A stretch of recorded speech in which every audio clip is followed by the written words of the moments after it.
Hello and welcome to One Cool Thing, PCMag's daily show where we show you one cool thing which we are testing out here in the PCMag labs. I'm Sasha Segan. This is the iPhone XS Max, and this is iPhone XS Max. Oh my, Eddie. I've become a phone. Yes. It's everything I never wanted. And you're here to show us iOS 12, right? Yes, I'm not here to show you an iPhone. Thank you for allowing me to misspeak. I'm here to show you Apple iOS 12. No longer in beta, although it says beta up there. It is now available for all you iPhone users out there.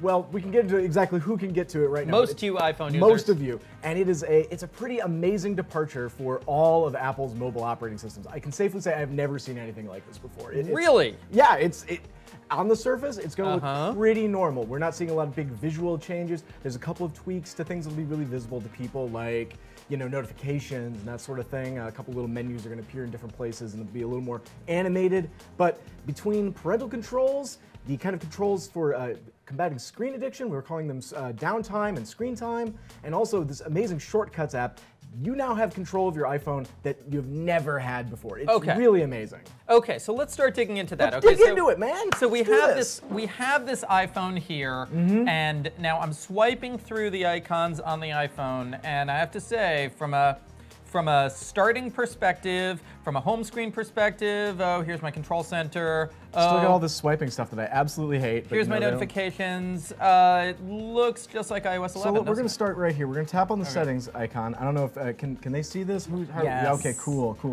So we're going to go down here and we're going to go to screen time.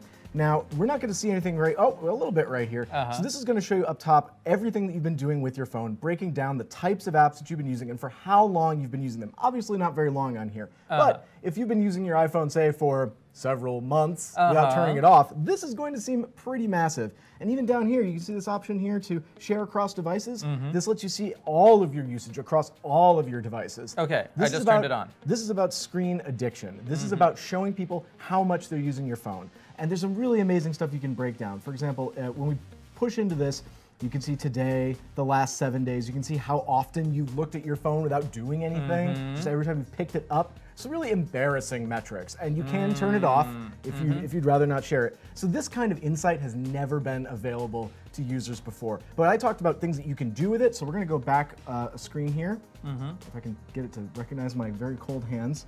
So here you'll see downtime, app limits, and content and privacy restrictions. Let's start with downtime. Downtime, when you switch it on, this is going to change how your phone looks and works during certain hours of the day. So if you say, I want my phone to be in downtime from 10 p.m. to 6 a.m., when you turn that on at 10 p.m., your phone's going to fade out a little bit. A bunch of app icons are going to fade out. There's going to be a little icon next to them indicating that if you want to use them, you're going to have to go through another opt-in screen. So it soft locks you out of most of your phone. Okay. Now you can change what apps are available during that time, but yeah, this is the kind of thing you've never been able to do before. Now, does it also work as a Do Not Disturb?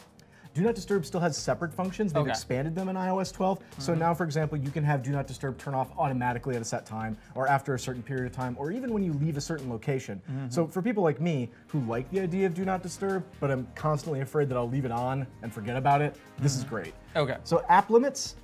So you're going to hit Add Limit here, and it's going to pull up a wide variety of apps. Now, I like how they're in categories, so you can just say social networking. Right, and probably lock them all out. Yeah. There are ways to really dig into this.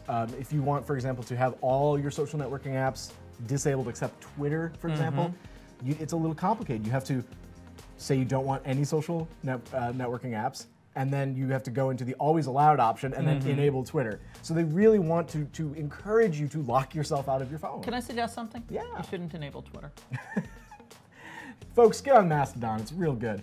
So app limits, that's going to allow you to change what you can access and when. It's a really amazing tool that, again, we've never seen before. And Android has something similar. And I think it's important to point out that while both Android and iOS now have their full versions of their operating systems fully available to the public, this Apple iOS is the only one that currently has these enabled. Android is still coming down the pike, and we don't know when. And now let's dig into how available iOS 12 is for a moment, because one of the things about Android 9 Pie exists. No one can get it. It exists largely I've in got theory. it. Okay. Same with 8. The 12 people who bought Pixel phones have Right, it, and very few others. Yeah, I met them all yesterday. They all seem really happy with it. Like, Yeah. they're loving the new features, and it is a very good operating system. I will not besmirch anybody's operating system of choice here. They're both excellent, mature operating systems. But who can download iOS 12? A lot of people. So I'm going to run through a whole list here. So you have the entire iPhone X line. So last year's iPhone X. 10. Whatever. The iPhone 10, excuse me. I haven't done hardware in forever, so I'm Okay, not okay, in the nomenclature. So iPhone 10, the new iPhone 10s, the 10s, the 10R, and the 10s Right. Max. All the 8s. All the 8s. All the Actually, 7s. all the way, the 8, all the way through the 5S. The 5S. The does 5S, this? the 5S has iOS 12 available, as does the SE. It's important that Apple is continuing to maintain that one. Right, because the SE is basically an iPhone 6. Exactly.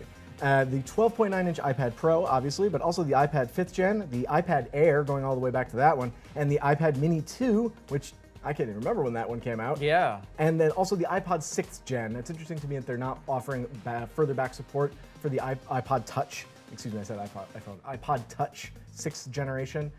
It's interesting that that's not getting wider support. I'm a little bit disappointed. I think it has to do with the processor. Really? Yeah, yeah. I think if I remember correctly, I think the previous generation iPod Touch might have had the iPhone 5 processor. So one of the cool and I think things, you need to have the iPhone 5S processor. one of the cool things about having that big of an install base means that a lot of people are going to get a lot of the big updates all at once. So the stuff we're talking about, but also the little things, security updates. You know, they're allowing you to have your SMS codes for your two-factor authentication just flow directly into the spot that they're needing. You don't need to copy them anymore. That's cool. But also, parents use their phones and their tablets with their children. This is a thing that we are all aware of. So there's this parental control option. I'm pulling up right here. So you can see there's a lot of different options available here. And not just what the kids can access when they're using your phone, but what kind of settings they can change. What kind of information the apps that the kids are using can get about them. Now, how close can I get to having multiple user profiles here? Because, Ooh, that's tricky. you know, as Yeah. a parent sharing my phone with my kid, you know, I would like to be able to hand my phone over to my kid, and when I'm holding it, be able to use all my stuff, and when she's holding it, not have her able to use my stuff and have her using her stuff instead. I'm going to say we're pretty close, but there are some obvious friction issues there. You're going to have to change some settings. You're going to have to turn things on and off when you hand over your phone.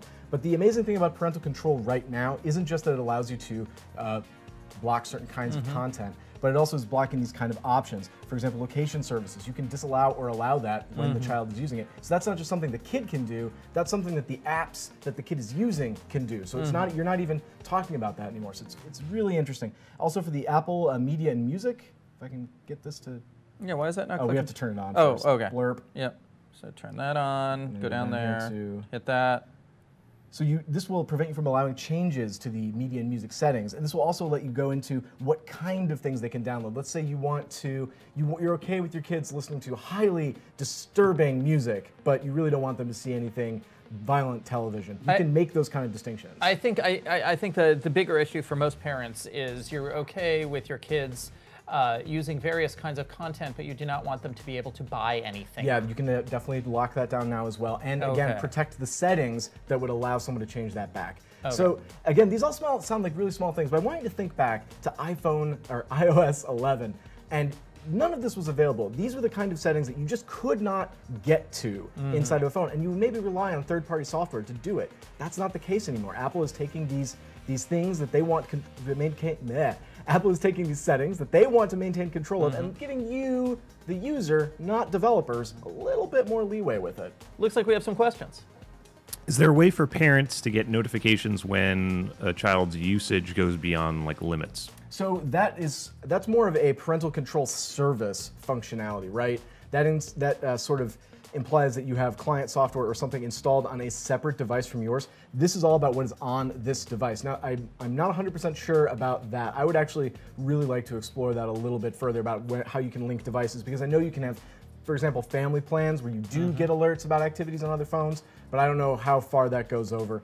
That's something we're going to be looking at as we look at new parental control software, because this really is changing the game on this device. So beyond security and parental control, what other new features are in here? Okay, so the big one, oh no, I just realized I've never used one of these before. The big change is shortcuts. Now, this looks really unassuming, and in a lot of ways it still is, but shortcuts allows you to create little applications for your phone that you can run when you want them. And that is something Apple has never done before. So it's Automator. It is exactly Automator. It is exactly Automator for iPhone. It even looks the same. Actually, we're not going to do that. We're going to create a new shortcut. And you see all these options down here. They start out pretty boring, like get upcoming events, get an email address. But then you start going into some of the deeper ones, like ask for input, continue in shortcut app. You get options like just to do nothing for a certain period of time.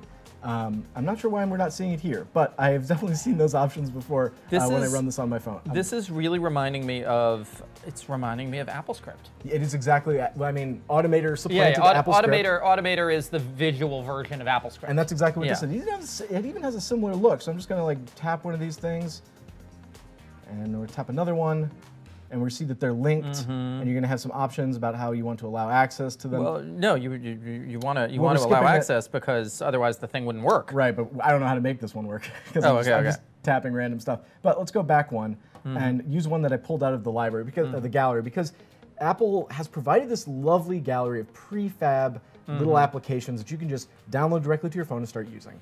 And that's great because some of these are pretty complicated. So for example, I'm just going to turn the guitar chord finder. Oh, I'm in the wrong part. Here we go. Okay, so I just want to stop here for a minute and point out that we have pulled up a arbitrary dialog box input on an iPhone without hacking it. That's incredible. It's amazing. So type in a guitar chord that you want. G sharp. Sure. Hit OK. So without using any APIs, without anything like that, it's going to pull this up. And that shows you, wow, that's more fingers than are on the human body. So sometimes, you know, you can't always rely on this. But, so if it'll let us actually dig in, yeah, this is what I want. I want us to show this. Okay, so. This is how it works. This is how it works. And this is why I think this is one of the most amazing things that no one is going to use, because as you can see here, we did something pretty simple, but it is in fact very complicated. Oh man, yeah, look at all these steps. Yeah, look at all these steps. But also it's got arbitrary inputs with variables. Look, and you can even change how it displays. You can have alerts, and so you can even add variables. So you see, we have get variables out of. You can use the input as an output in a dialog box. You can do a count for the number of inputs that you know that did it correctly. Now, this is something really interesting here. You see, the way it's doing this search is it just goes to a website that has a very predictable URL structure. Yeah. And it enters what you wrote to the end of it. So they're not using any APIs. There's no search APIs. There's nothing like that. This is all just using what the tools that they give you here. It is amazing, It's Sasha. so cool. And no one is going to use it. Not a single person. Well, hopefully you're going to use it. Hopefully. Ask us some questions. When are they going to add social sharing to this, or do you think they will?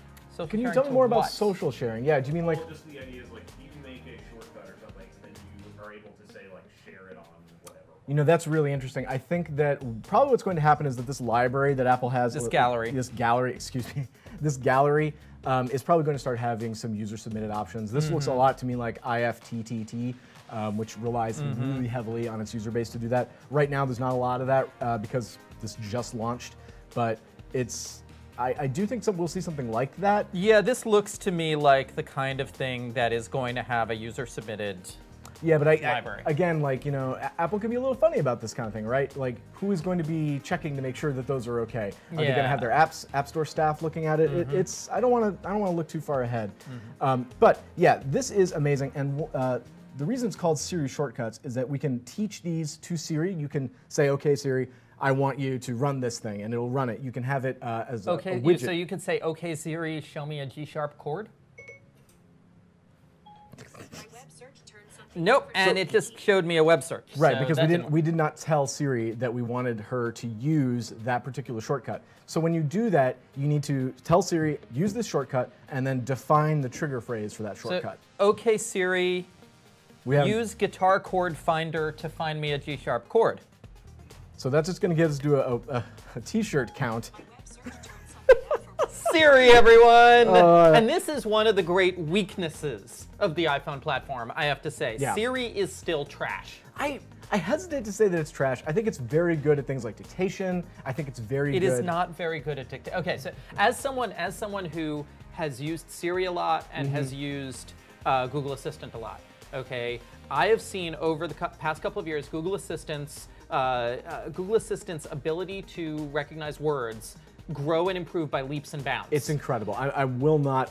Siri deny is that. like still where it was in 2015. And that is really disappointing. I actually wonder if may I go on a limb and just make a wild guess here? So one of the things that Apple really stresses is that they do most, if not all, of their machine learning on your device, that it does not leave the device, it doesn't send your information back to some cloud. Now, I'm not sure about Siri, because last time I checked, several years ago, Siri did do that. That is how it did the natural language processing. Yeah, I don't think you can do free dictation without a cloud service. Right, but at least some of those machine learning services are being done on your phone, which does limit what you can do. If you don't have access to, say, Google's entire cloud infrastructure of TensorFlow processors, you might not be able to do as much. I have no explanation, but Shortcuts, it's amazing. Great. Go install it right now. Go try it. Go play with it. Break something. It's a really fun way to actually do things with your phone. If you ever wanted to make an app to do a really simple thing, now you can just do it. Great. Now, can I try to do the AR Jenga thing? Let's do an AR Jenga thing. Okay, let's do an AR Jenga thing, because we have this table here. We have this table here. Yeah. I love board games. I'm really bad at Jenga. So, and this is the reason we're doing this here. Let's put this on the table. Come on. Are we on the table? Under these lights, we are everyone. on the I'm just gonna table. walk over here. We're on the table. Okay. See, AR Jenga on the table. Beautiful. And now I can just. So are you a slider or a pusher? I'm a slider. Interesting. So you can't use. Oh, they don't let you use your sticks. So that's good. That's good. See. That's a bold move. I feel like you're. You can see it teetering a little bit. Yeah, there's a little bit of teetering. Here, I'm just gonna make the whole thing fall over now. Do it. No, you're too good, Or Sasha. not. You're too good at this Or game. not. Ooh. Yeah. Okay. Let's pull out the bottom and make the whole thing come. Pull the middle one there. Come on. There we go. Is there some rule that says you can't take the bottom one? Oh, we're going over. We're going over. Let's destabilize it a little further there. Whoa!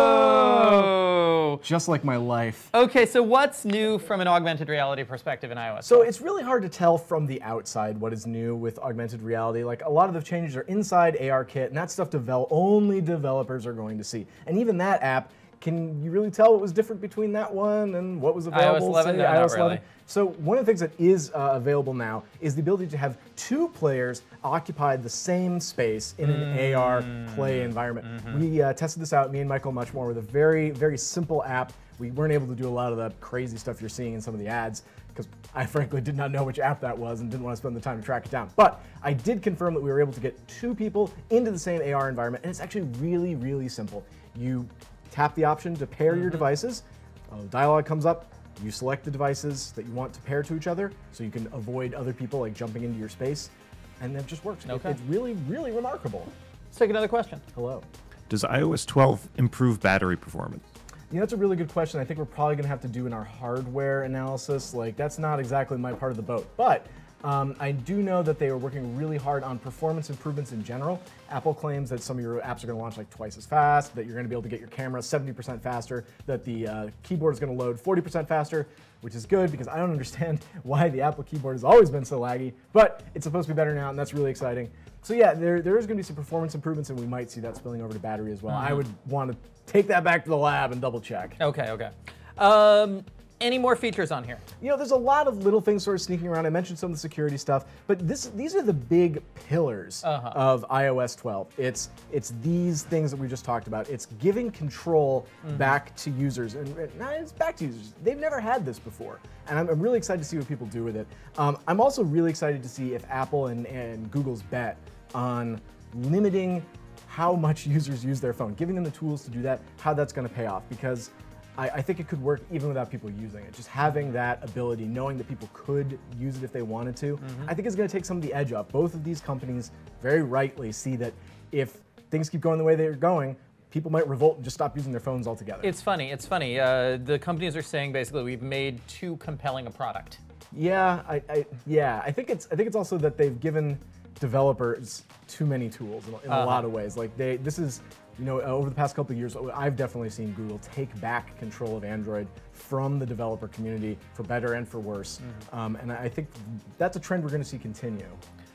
Okay, any more questions out there? Okay, so there is a full story about iOS 12 on the PC Mag website, showing off actually Wait a minute. There's one or two more things I want to show Oh, here. do you want to do some more stuff? Can I do the Memoji? Oh yeah, Memoji. I totally forgot about that. Yeah, we forgot about the Memoji. We should talk about one thing before Memoji, and that is that you will not be able to do group FaceTimes as For of some right time. now. We Right, don't know when right. that's coming out, but it's coming out. So tap the little monkey guy. Yeah. So first of all, we have our usual monkeys. Okay, so we got our monkeys, we got our koalas. Can I just say that the alien head is actually truly disturbing? We got our. Well, what I like is what they all do when you go like this.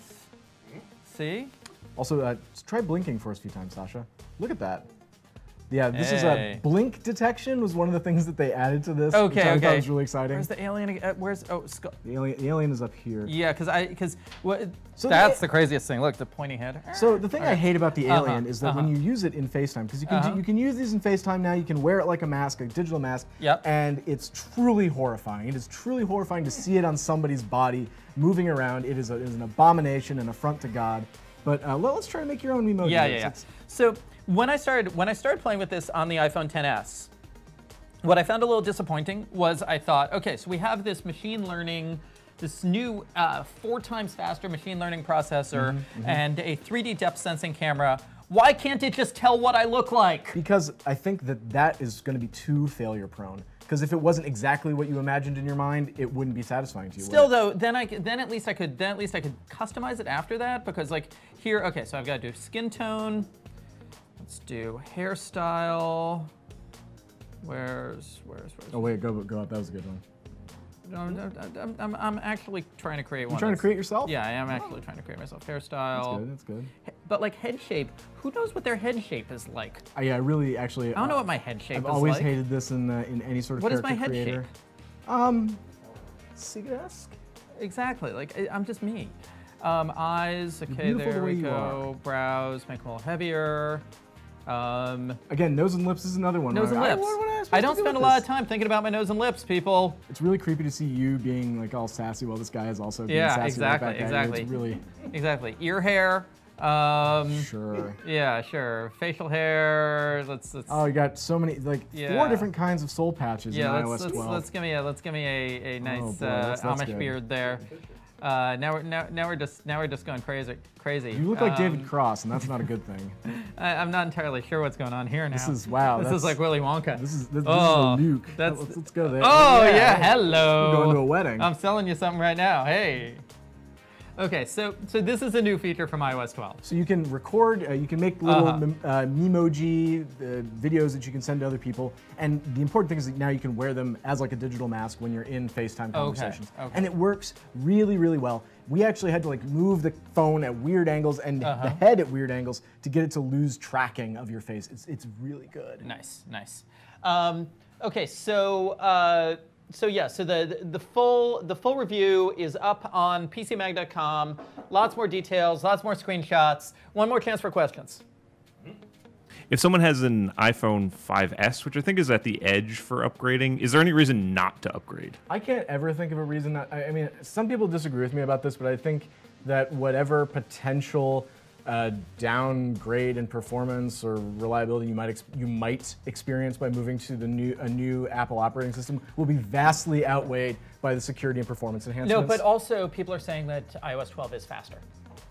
iOS 12, you heard it here first, folks. iOS 12 in general is a performance upgrade. You should upgrade your device to iOS 12. That said, the 5S is very, very borderline nowadays in terms of functional app performance.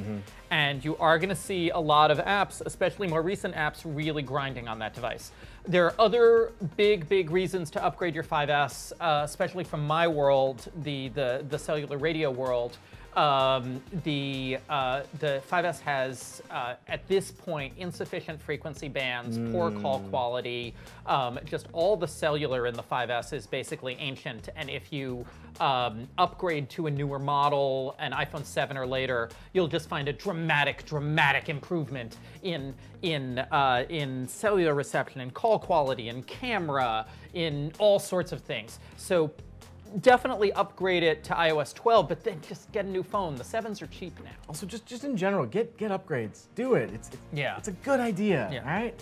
Okay, let's get out of here. Okay, yeah, we're getting out of here. This is iOS 12. This is PCMag.com. This is our iPhone XS Max in a nice spec case that shows the back of it through the clear case. Very nice. And yet protects the screen. Oh, lovely. Lovely. Yeah. Protect your $1,400 investment here. We are PCMag.com. This is one cool thing. If you are live on Facebook, we will be back on Monday at 10 a.m. Eastern with another show. If you are watching us on YouTube, please be kind. This is a single take with no editing. And I know that's relatively rare on YouTube, but you are seeing our true, unpolished, unvarnished selves. Just our Please ids like and subscribe. on display. Yes, we'll be back on Monday.